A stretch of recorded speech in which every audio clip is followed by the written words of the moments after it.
Dhanik Bharat educational institutions inter IIT JEE NEET admission open. ఏపీలో మహిళలకు good news చెప్పింది కూటమి సర్కార్. 2,20,000 మంది కొత్త వితంతు పింఛన్లను ఐడెంటిఫై చేసి పంపిణీ చేయనుంది. ప్రతి నెల 4,000 రూపాయల చొప్పున ఆర్థిక సాయాన్ని అయితే కూటమి సర్కార్ ప్రకటించింది. రానున్న 1-2 నెలల్లో అర్హులకి ఈ సాయం మేము అందజేయనున్నాం. ఈ నేపథ్యంలో ప్రభుత్వం మార్గదర్శకాలను కూడా సిద్ధం చేసిందని కూడా మంత్రి చెప్తున్నారు. రాష్ట్ర వ్యాప్తంగా ప్రస్తుతం 62,34,000 మందికి పెన్షన్లు అయితే పంపిణీ జరుగుతోంది. ఏటా 33,000 కోట్ల రూపాయలు కేవలం పెన్షన్ల కోసమే ఖర్చు చేస్తున్నటువంటి రాష్ట్రం ఏదైనా ఉంది అంటే అది ఆంధ్రప్రదేశ్. దేశవ్యాప్తంగా ఏ రాష్ట్రంలో చూసినా ఈ స్థాయిలో పెన్షన్లు అన్ని రకాలుగా కూడా పంపిణీ అనేది చేయడం లేదు. భారతదేశంలో ఆంధ్రప్రదేశ్ రాష్ట్రం మాత్రమే అత్యధికంగా ప్రతి ఏటా అంటే ప్రతి నెల కూడా ఈ స్థాయిలో పెన్షన్లను ఇస్తోంది. అర్హులైనటువంటి ప్రతి ఒక్కరికి పెన్షన్లు ఇస్తున్నటువంటి రాష్ట్రం కూడా ఆంధ్రప్రదేశే. ఇది కూటమి సర్కార్ చెప్తున్నటువంటి మాట. మంత్రి కొండపల్లి శ్రీనివాస్ కూడా ఈ అంశాన్ని ప్రకటించారు. రానున్న 1-2 నెలల్లో అర్హులైనటువంటి వారికి ప్రతి నెల 4,000 రూపాయల చొప్పున ఆర్థిక సాయం అందించేటువంటి మార్గదర్శకాలను కూడా సిద్ధం చేస్తూ ఒక కీలక ప్రకటన అయితే ఆయన చేశారు. దేశంలో ఇప్పటి వరకు కూడా ఈ స్థాయిలో ఇన్ని రకాల కేటగిరీస్ పెన్షన్లలో పెట్టింది కూడా కేవలం ఆంధ్రప్రదేశ్ మాత్రమే అనే మాట చెప్తున్నారు. 33,000 కోట్ల రూపాయలు ప్రతి సంవత్సరం ఇస్తున్నాము. 62 లక్షల పైచీలకు ప్రతి నెల కూడా మేము పంపిణీ చేస్తున్నాము అంతమంది లబ్ధిదారులకి.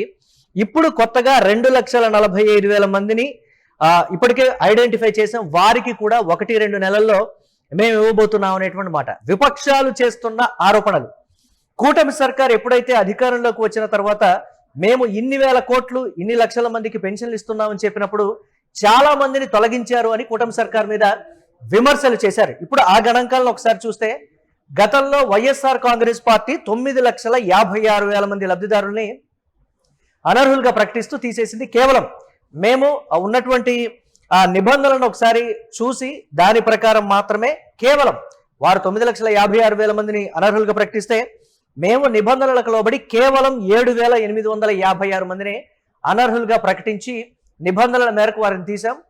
తీసినందుకు కూడా వాటికి కారణాలను కూడా పర్టికులర్గా మెన్షన్ చేస్తూ వారికి వివరణ కూడా మేము ఇవ్వడం జరిగిందనేటువంటి మాట కూడా చెప్తున్నారు. ఈ నేపథ్యంలో దివ్యాంగులు, ఆరోగ్య సమస్యలు ఉన్నటువంటి వారి పెన్షన్లను ఎట్టి పరిస్థితుల్లోనూ రద్దు చేయలేదు. ఇది మంత్రి కొండపల్లి శ్రీనివాస్ అయితే చెప్పినటువంటి మాట. దీనికి సంబంధించి కూడా పర్టికులర్గా ఆంధ్రప్రదేశ్లో చోటు చేసుకున్నటువంటి చర్చ. అలాగే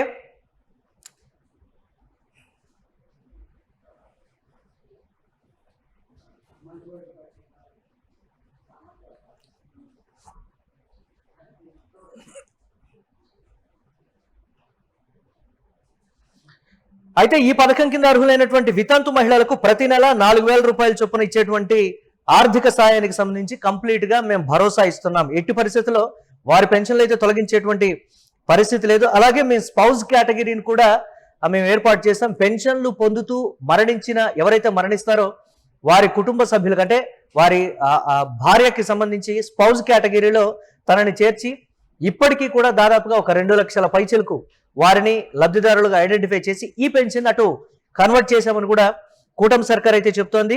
సచివాలయంలో నిర్వహించినటువంటి విలేకరుల సమావేశంలో సెర్ఫ్, ఎన్ఆర్ఐ, ఎంఎస్ఎంఈ శాఖల 2 ఏళ్ల పనితీరును కూడా సమీక్షిస్తూ మంత్రి పెన్షన్ల అంశంపై కూడా వివరాలు అయితే కీలకంగా వెల్లడించారు.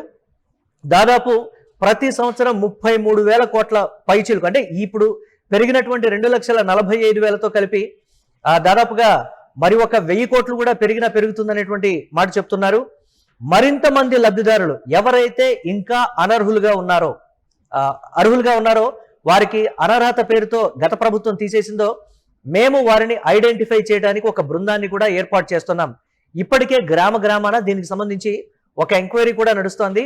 ఇప్పటికీ కూడా గుర్తింపుకు నోచుకోనటువంటి అర్హులు ఎవరైతే ఉన్నారో వారి పేర్లను కూడా చేర్చేటువంటి కార్యక్రమాన్ని మేము చేపట్టామని కూడా చెప్తున్నారు. అలాగే కూటమి ప్రభుత్వం అధికారంలోకి వచ్చిన తర్వాత పింఛన్ పొందుతున్నటువంటి సుమారు 5 లక్షల మంది మరణించినట్లుగా కూడా ఆయన చెప్పారు. ఇలాంటి సందర్భాల్లో కుటుంబాలు ఇబ్బంది పడకుండా చర్యలు తీసుకున్నామని కూడా చెప్పారు. పెన్షన్ పొందుతున్నటువంటి భర్త మరణించిన వెంటనే భార్యకు స్పౌజ్ కేటగిరీ కింద పెన్షన్ను మంజూరు చేస్తున్నాం. ఈ విధంగా ఇప్పటివరకు 2,45,000 మందికి కొత్తగా పెన్షన్లు మంజూరు చేశామనేటువంటి అంశాన్ని కూడా వెల్లడించారు. పెన్షన్లకు సంబంధించి అర్హులైనటువంటి వారు ఎప్పుడైనా దరఖాస్తు చేసుకునేటువంటి వీలుంది.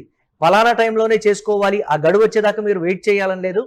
ఎప్పుడైనా సరే మీకు అర్హత ఉంటే మాత్రం డెఫినెట్గా మీరు అప్లై చేసుకోవచ్చు అనేటువంటి మాట కూడా చెప్పారు. అదేవిధంగా ఆర్థికంగా వెనుకబడినటువంటి వర్గాల మండల సమాఖ్యల ద్వారా తక్కువ వడ్డీపై రుణాలు అందించనున్నట్లుగా కూడా ఆయన తెలిపారు. ఒక్కో వ్యక్తికి 20,000 వరకు రుణ సదుపాయం కల్పిస్తున్నామని, ఎస్సీ ఎస్టీ వర్గాలకు ఉన్నతి పథకం ద్వారా వడ్డీ లేని రుణాలను కూడా ప్రభుత్వం అందిస్తోంది. ఈ సందర్భంగా ప్రెస్ మీట్లో పెన్షన్లతో పాటు ఈ అంశాన్ని కూడా మంత్రి కొండపల్లి శ్రీనివాస్ ప్రకటించారు.